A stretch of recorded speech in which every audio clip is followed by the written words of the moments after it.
Yes, ladies and gentlemen, you may all clap very loudly right now.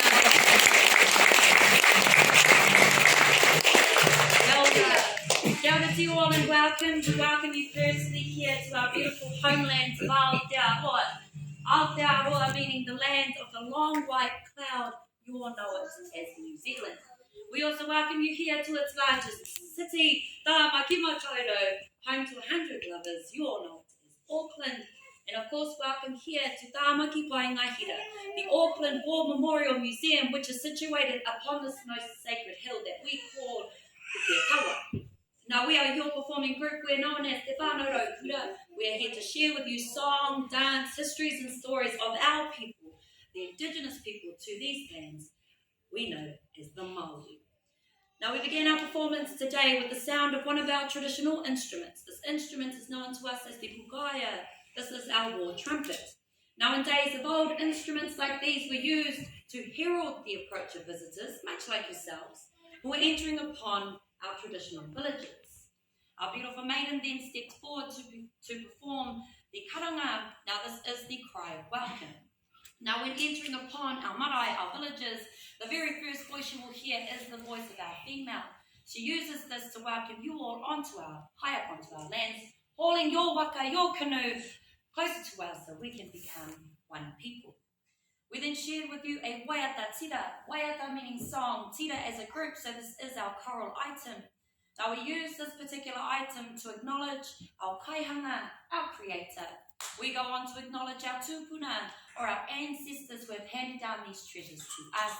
And last but definitely not least, we acknowledge each and every one of you who have taken this time out of your day to share it with us. Now, in days of old, we the Maori, we had no written language, so to hand down our histories, our traditions, and our stories, we did this through word of mouth and through our traditional chants. We know these as moteatera. But at the turn of the 18th century, we were then introduced to a new instrument which changed the way we would sing forever, adding tunes, melodies, and harmonies. It is, of course, the guitar. Now, we were able to create a new item, a more modern item we call the waiata āringa. Waiata is a song, again, āringa with hand actions. Now, these actions depict the words that we are singing. You will notice two unique gestures. The first being the whakahiri stomping of the foot. This keeps us all in time with each other and with our guitarists. You will also notice the shaking or the quivering of the hands. We call this the witty. Most of your hands are free, don't be shy. Pull them out in front of you. Give them a gentle shake. Yes, you're now performing the witty. Now, we believe that everything that moves has its own life force, and we depict this through the shaking of the hands. You can continue for the next 25 minutes or so, totally up to you. But we'd like to introduce an action song. We know Toya Mai. Please sit back, relax, and enjoy the waiata āringa.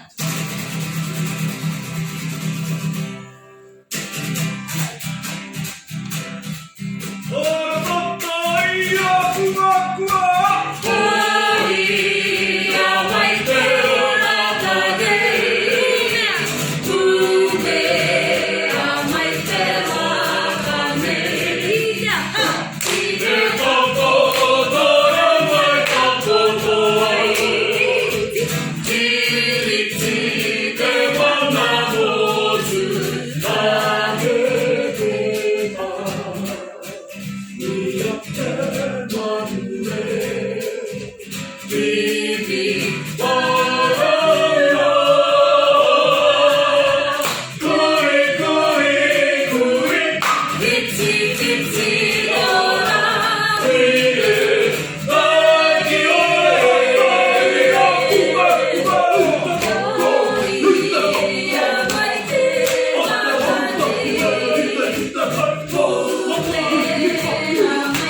I'd like to teach you all a phrase that we use here. We encourage you all to use it as well. Now it's made up of 2 words. Kia, ora. We place them together, making our most favourite phrase. Kia ora. So I'd like for you all to repeat after us in a nice, loud voice. Kia ora. Kia ora. Not bad. I'm sure there's more of you than there are of us. So we'll try that one more time. Kia ora. Kia ora. They're yours. Kia ora has several meanings. It just depends on how you say it. Kia ora can be used to say hello. Kia ora. Kia ora is used to mean thank you. Kia ora. And when accompanied with a very loud round of applause, kia ora can mean well done, fantastic, or even excellent. Kia ora. Just like so. So please feel free to use this phrase throughout the rest of our performance and the rest of your stay here in Aotearoa. Kia ora. Now, as you can hear, we the Maori, we love to sing, we also love to learn and have lots and lots of fun. So yes, let's bring forward our pastime games. These games were also used to help our warriors with the use of their handheld weapons. We would like to begin with the poi. Now, the poi is simply a ball at the end of a piece of string. In days of old, it was made from all natural resources, weighed down by a river stone and mainly used by our men to increase the flexibility in the wrist. However, to this day, it has been handed over to we the maidens simply because we do it a whole lot better. Nowadays, we use the poi to depict such things as the rowing of our ancestral waka or canoe. Also used to depict the flight patterns of our native birds. Then when beaten against the backs and the palms of the hands, used as a percussion instrument.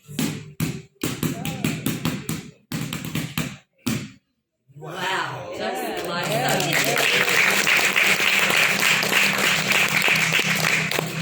Today we would like to introduce a double short poi entitled Pūreanei, which does speak of the different elements of nature, such as the wind, the sun, and the rain. Enjoy the performance.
training tools and pastime games are collectively known as our stick games. We begin with the Te Rako. Now this is simply a long stick. The Te Rako is used to increase the flexibility and the dexterity in the arms, the wrists and the shoulders. common use this to improve our upper body posture. However, both of our warriors do like to use this to improve that very important goal. Just like so. Please enjoy the first of our stick games. Let's eat up.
Not bad, we'll try it one more time. Well done, our short sticks. These pass between player to player. Testing your hand-to-eye coordination, your timing, and your reflexes. The aim of the game is not to drop a stick to play too well. Now we do have one rule here, folks. Should any of our performers drop their sticks this afternoon, they will have to take our starving guitarist out to dinner later on tonight. So please enjoy this last of our pastime games. Now see start out.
Like two. How about a round of applause?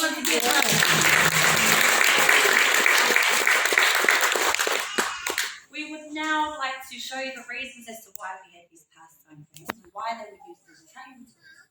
As I said, they were used to assist our warriors with the use of their handheld weapons. So for this part, I'd like to bring forward one of our more knowledgeable warriors to introduce you all to Maurako Tukaiwa Maori Weapons.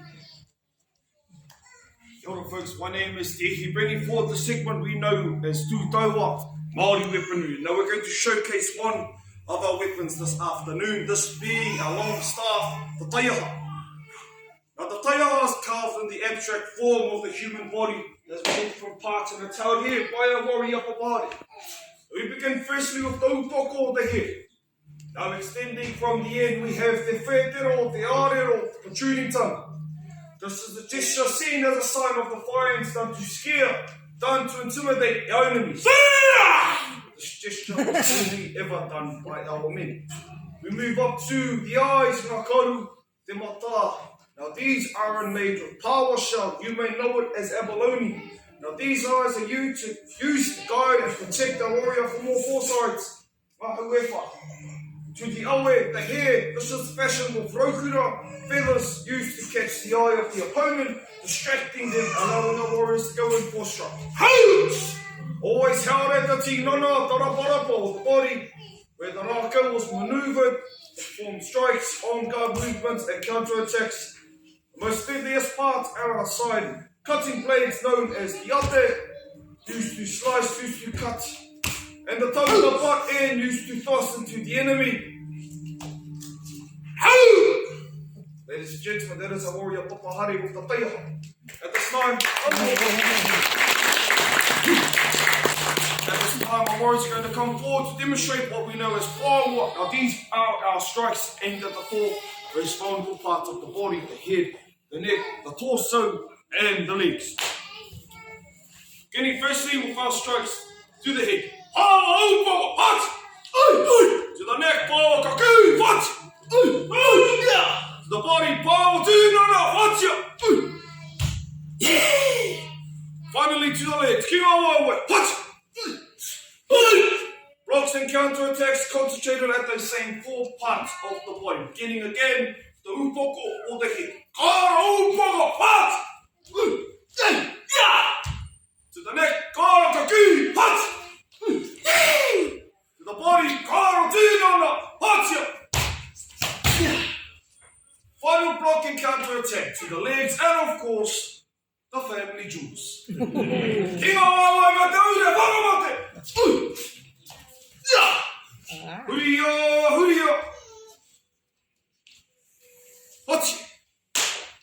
Folks, a better round of applause for our warriors.